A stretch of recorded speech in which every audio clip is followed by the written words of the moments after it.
प्यारे बच्चों, सुप्रभात। आज हम करेंगे शेखर जोशी का जीवन परिचय और उसके बाद पढ़ेंगे इनका पाठ गलता लोहा।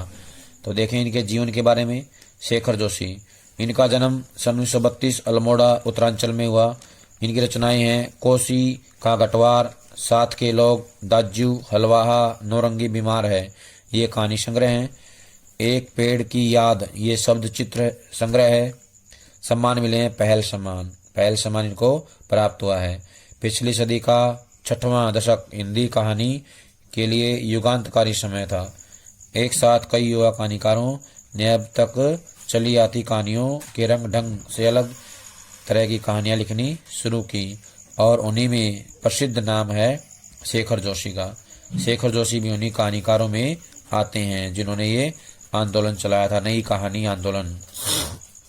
इन्हीं के बीच में से ये निकले हैं। नई कहानी आंदोलन का जो है महत्वपूर्ण प्रतिभा या इसी के बीच से उभरी हुई एक अनूठी प्रतिभा का नाम है शेखर जोशी। गलता लोहा शेखर जोशी की कहानी कला का एक प्रतिनिधि नमूना है, यानी कि उनकी जो ये कहानी है एक विशिष्ट नमूना है, उदाहरण है।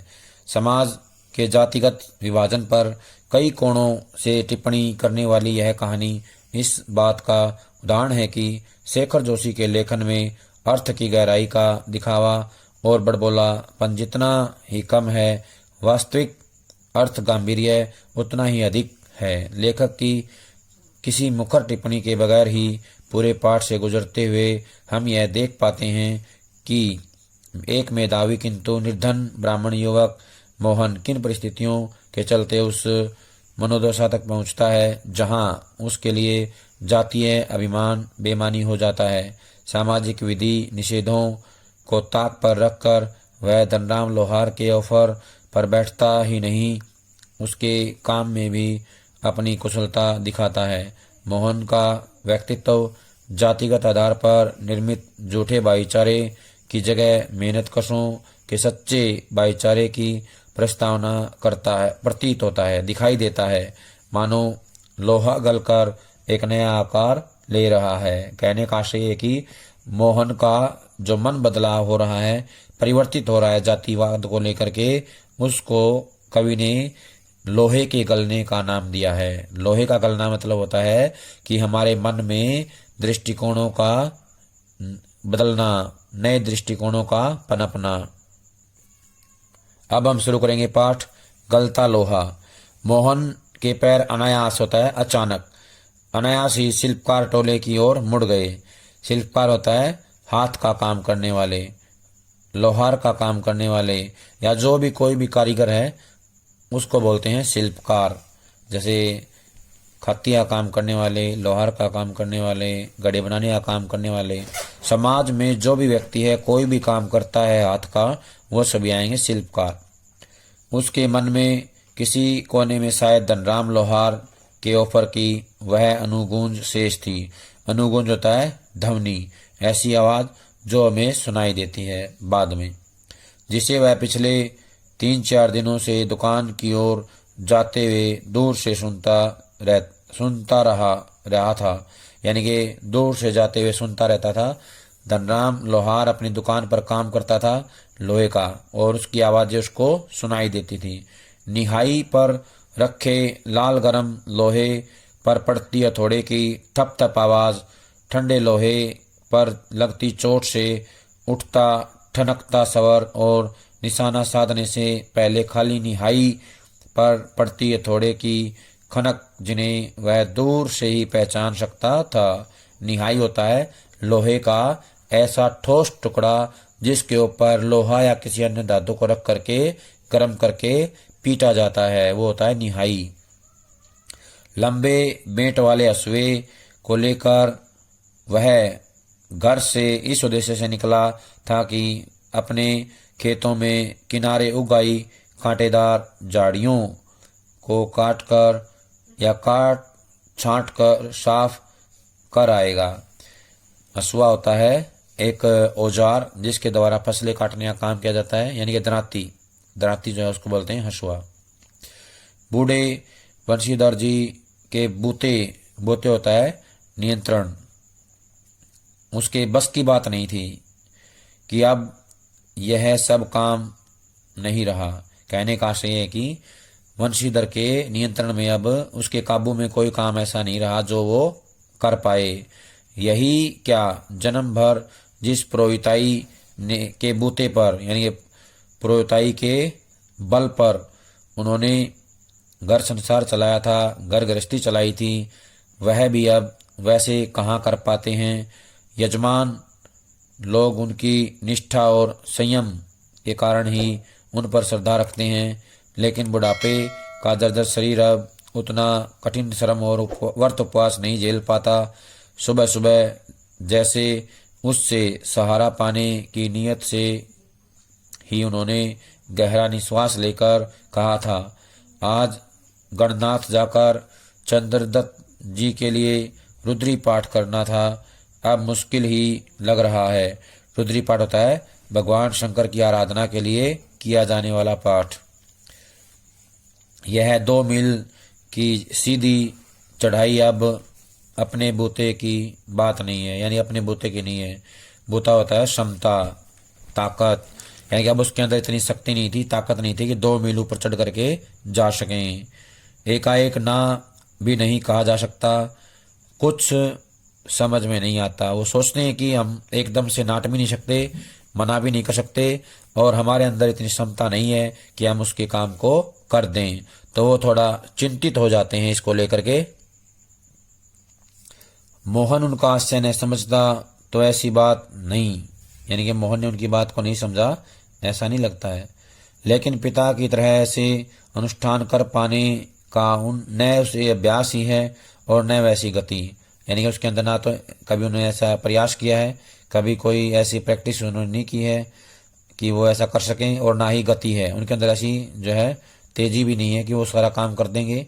पिता की बातें सुनकर भी उसने उनका भार हल्का करने का कोई सुझाव नहीं दिया, यानी कि उनका जो काम था उसके बारे में हाथ बटाने के लिए कोई सुझाव नहीं दिया। जैसे हवा में बात कह दी गई थी वैसे ही अनुत्तरित रह गई। जैसे हम कोई बात कह देते हैं तो हवा में उड़ जाती है, ठीक वैसे ही मोहन के पिता द्वारा कही गई बात भी बिना उत्तर के ही रह जाती है। मोहन के पिता को मोहन कोई उत्तर नहीं देता है। पिता का भार हल्का करने के लिए वह खेतों की ओर चला था, लेकिन हंसुए की धार पर हाथ फेरते हुए उसे लगा कि वह पूरी तरह से कुंद हो चुकी है। धनराम अपने बाएं हाथ से धौंकनी फूंकता हुआ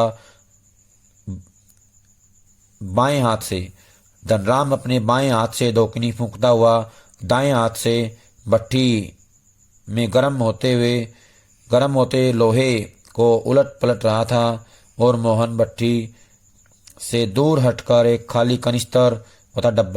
खाली डब्बे के ऊपर बैठा उसकी कारीगरी को पारखी निगाहों से देख रहा था। मास्टर त्रिलोक सिंह तो अब गुजर गए होंगे, मोहन ने कहा। अब प्रश्न आ जाएगा 1 नंबर में, मास्टर त्रिलोक सिंह तो अब गुजर गए होंगे, ये बात किसने कही? तो बताएंगे मोहन ने। वे दोनों अब अपने बचपन की दुनिया में लौट आए थे। धनराम की आंखों में एक चमक सी आ गई। वह बोला, माँ साहब यानी कि मास्टर साहब भी क्या आदमी थे लल्ला, अभी पिछले साल ही गुजरे। सच कहूँ आखिरी दम तक उनकी छड़ी होता है बेंत, लकड़ी, छड़ी का डर लगा ही रहता था। दोनों हो कर हंसने लगे, यानी कि जोर जोर से हंसने लगे। कुछ क्षणों के लिए वे दोनों ही जैसे किसी बीती हुई दुनिया में लौट गए। गोपाल सिंह, ये एक दुकानदार है। प्रश्न आएगा दुकानदार का क्या नाम था? तो बताना गोपाल सिंह। गोपाल सिंह की दुकान से हुक्के का आखिरी कस, यानी कि आखिरी बार हुक्का पी करके कस खींचकर त्रिलोक सिंह स्कूल की चहार दीवारी में उतरते हैं, यानी स्कूल में प्रवेश करते हैं। थोड़ी देर पहले तक दमा चौकड़ी मचाते, उठापटक करते और बांज के पेड़ों की टहनियों पर झूलते बच्चों को जैसे सांप सूंघ गया। कहने का आशय है कि जैसे ही मास्टर त्रिलोक सिंह स्कूल में प्रवेश करते हैं तो तुरंत बच्चे जो है चुप हो जाते हैं। उनकी जो भागने दौड़ने उठापटक करने की गतिविधियां हैं वो सारी बंद हो जाती हैं। स्कूल में शांति हो जाती है। कड़े स्वर में वह पूछते हैं, प्रार्थना कर ली तुम लोगों ने? यह जानते हुए भी कि यदि प्रार्थना हो गई होती तो गोपाल सिंह की दुकान तक उनका संवेद स्वर पहुंचता ही। संवेद होता है एक साथ मिलके प्रार्थना गाने का स्वर पहुंच जाता। त्रिलोक सिंह घूर घूर कर एक एक लड़के को देखते हैं। फिर वही कड़कदार आवाज, मोहन नहीं आया आज। मोहन उनका चहेता शिष्य था, पुरोहित खानदान का कुशाग्र बुद्धि का बालक, पढ़ने में ही नहीं गायन में भी बेजोड़। त्रिलोक सिंह मास्टर ने उसे पूरे स्कूल का मॉनिटर बना रखा था। वही सुबह सुबह हे प्रभु अन्नदाता आनंददाता ज्ञान हमको दीजिए का पहला स्वर उठाकर प्रार्थना शुरू करता है। कहने का आशय है कि मोहन ही जो है प्रार्थना शुरू करता है। मोहन को लेकर मास्टर त्रिलोक सिंह की बड़ी उम्मीदें थी। कक्षा में किसी छात्र को कोई सवाल न आने पर वही सवाल वे मोहन से पूछते और उनका अनुमान सही निकलता। मोहन ठीक ठीक उत्तर देकर उन्हें संतुष्ट कर देता और तब वे उस फिसड्डी बालक को दंड देने का भार मोहन पर डाल देते। कहने का आशय है कि मोहन अपने विद्यालय में एक अध्यापकों का चहेता छात्र था और पढ़ाई में भी अपने अध्यापक की वो सहायता करता था, बच्चों की सहायता करता था। पकड़ इसका कान और लगवा इससे 10 उठक बैठक, वे आदेश दे देते। धनराम भी उन अनेक छात्रों में से एक था जिसने त्रिलोक सिंह मास्टर के आदेश पर अपने हमजोली मोहन के हाथों कई बार बेंत खाए थे या कान खिंचवाए थे। मोहन के प्रति थोड़ी बहुत ईर्ष्या रहने पर भी धनराम प्रारंभ से ही उसके प्रति स्नेह और आदर का भाव रखता था।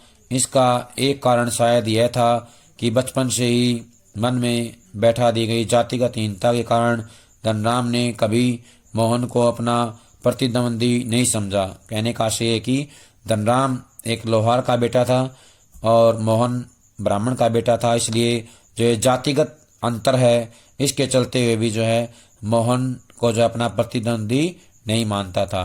बीच बीच में त्रिलोक सिंह मास्टर का यह कहना कि मोहन एक दिन बहुत बड़ा आदमी बनकर स्कूल का और उनका नाम ऊंचा करेगा, धनराम के लिए किसी और तरह से सोचने की गुंजाइश नहीं थी। कहने का आशय है कि धनराम के लिए और तरह से सोचने का कोई भी अवसर नहीं मिला, क्योंकि मास्टर ने भी ये घोषणा कर दी थी, बता दिया था कि मोहन जो है पढ़ करके एक बहुत बड़ा आदमी बनेगा और उनका नाम ऊंचा करेगा। और धनराम वह गांव के दूसरे खेतीहर या मजदूर परिवारों के लड़कों की तरह किसी प्रकार तीसरे दर्जे तक की ही स्कूल की पढ़ाई कर पाया, स्कूल का मुंह देख पाया था। कहने का आशय है कि वो तीसरी कक्षा से आगे नहीं पढ़ पाया। त्रिलोक सिंह मास्टर कभी कभार ही उस पर विशेष ध्यान देते थे। एक दिन अचानक ही उन्होंने पूछ लिया, धनुआ तेरे का पहाड़ा सुना तो। अब यहाँ पे प्रश्न आ सकता है, धनुआ तेरे का पहाड़ा सुना तो ये बात किसने कही? तो बताना है मास्टर त्रिलोक सिंह ने। 12 का पहाड़ा तो उसने किसी तरह याद कर लिया था, लेकिन तेरे का ही पहाड़ा उसके लिए पहाड़ हो गया था। तेरे एकम तेरे दूनी 24 सटाक 1 संटी उसकी पिंडलियों पर माँ साहब ने लगाई थी कि वह टूट गई। गुस्से में उन्होंने आदेश दिया, जा नाले से एक अच्छी मजबूत संटी तोड़ कर ला, फिर तुझे तेरे का पहाड़ा याद कराता हूँ। कहने का आशय ये है कि जो मास्टर त्रिलोक सिंह हैं वो बच्चों को पढ़ाते थे, लेकिन साथ साथ जो बच्चे काम नहीं करते थे उनको जो है उचित सजा भी देते थे।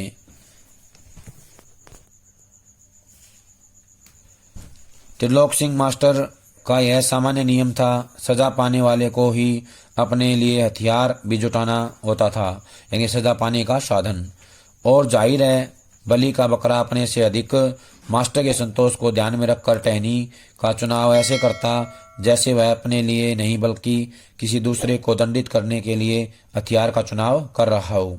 धनराम की मंदबुद्धि रही हो या मन में बैठा हुआ डर कि पूरे दिन गोटा लगाने पर भी वह उसे धनराम की मंदबुद्धि रही हो या मन में बैठा हुआ डर कि पूरे दिन गोटा लगाने पर भी उसे 13 का पहाड़ा याद नहीं हो पाया था। छुट्टी के समय जब माँ साहब ने उसे दोबारा पहाड़ा सुनाने को कहा तो तीसरी सीढ़ी तक पहुँचते पहुँचते यानी तीसरे स्थान तक पहुँचते पहुँचते वह फिर लड़खड़ा गया था। लेकिन इस बार मास्टर त्रिलोक सिंह ने उसके लाए हुए बेंत का उपयोग करने की बजाय जबान की चाबुक लगा दी थी, यानी कि उन्होंने कह दिया था, तेरे दिमाग में तो लोहा भरा है रे, विद्या का ताप कहाँ लगेगा। एक प्रश्न भी आएगा अभ्यास में, जुबान का चाबुक किसे कहा है, तो उसका उत्तर यही है। उसने थैले से 5-6 दरातियां निकालकर उन्होंने धनराम को धार लगा लाने के लिए पकड़ा दी थी। किताबों की विद्या का ताप लगाने की सामर्थ्य धनराम के पिता की नहीं थी। धनराम हाथ पैर चलाने लायक हुआ ही था कि बाप ने उसे दौकनी फूंकने या सान लगाने के कामों में उलझाना शुरू कर दिया। दौकनी होता है भट्ठी को सुलगाने के लिए फूंक मारने की पाइप, ये लकड़ी की भी हो सकती है और लोहे की भी पाइप हो सकती है, नली जिसे बोलते हैं। सान लगाना होता है धार लगाना। फिर धीरे धीरे हथौड़े से लेकर गन चलाने की विद्या सिखाने लगा। फर्क इतना ही था कि जहां मास्टर त्रिलोक सिंह उसे अपनी पसंद का बेंत चुनने की छूट देते थे, वहां गंगाराम इसका चुनाव स्वयं करते थे। गंगाराम कौन थे? पिता। गंगाराम धनराम के पिता थे और त्रिलोक सिंह कौन थे? उनके मास्टर थे। वहां गंगाराम इसका चुनाव स्वयं करते थे और जरा सी गलती होने पर छड़, बेंत, हत्था जो भी हाथ लगा या लग जाता उसी से उसे प्रसाद दे देते। एक दिन गंगाराम अचानक चल बसे तो धनराम ने सहज भाव से उनकी विरासत संभाल ली, यानी उनके काम को संभाल लिया। और पास पड़ोस के गांव वालों को याद नहीं रहा वे कब गंगाराम के ऑफर होता पेशकश को धनराम का ऑफर कहने लगे थे। प्राइमरी स्कूल की सीमा लांघते ही मोहन ने छात्रवृत्ति प्राप्त कर त्रिलोक सिंह मास्टर की भविष्यवाणी को किसी हद तक सिद्ध कर दिया तो साधारण हैसियत वाले यजमानों की पुरोहिताई करने वाले वंशीधर तिवारी का हौसला बढ़ता चला गया, यानी और ज़्यादा बढ़ गया। और वे भी अपने पुत्र को पढ़ा लिखा कर बड़ा आदमी बनाने का शौकपन देखने लगे। पीढ़ियों से चले आते पैतृक धंधे ने उन्हें निराश कर दिया था। दान दक्षिणा के बूते पर वे किसी तरह वे परिवार का आधा पेट भर पाते थे, यानी कि दान दक्षिणा के माध्यम से उनकी ज़्यादा कमाई नहीं होती थी। वे जो है अपने परिवार का गुजारा ही कर पाते थे और वो सोचते थे कि जब उनका बेटा बड़ा हो जाएगा, पढ़ लिख कर बड़ा आदमी बन जाएगा तो उन्हें थोड़ा आराम मिलेगा। प्यारे बच्चों, ये था हमारा पाठ गलता लोहा। सब इसको अच्छे से पढ़ेंगे और इसमें जो अभ्यास के प्रश्न हैं उनको कॉपी में लिख करके याद करेंगे। जब तक अगली वीडियो नहीं आती है तब तक ये सारा काम पूरा कर लें। सभी का बहुत बहुत धन्यवाद।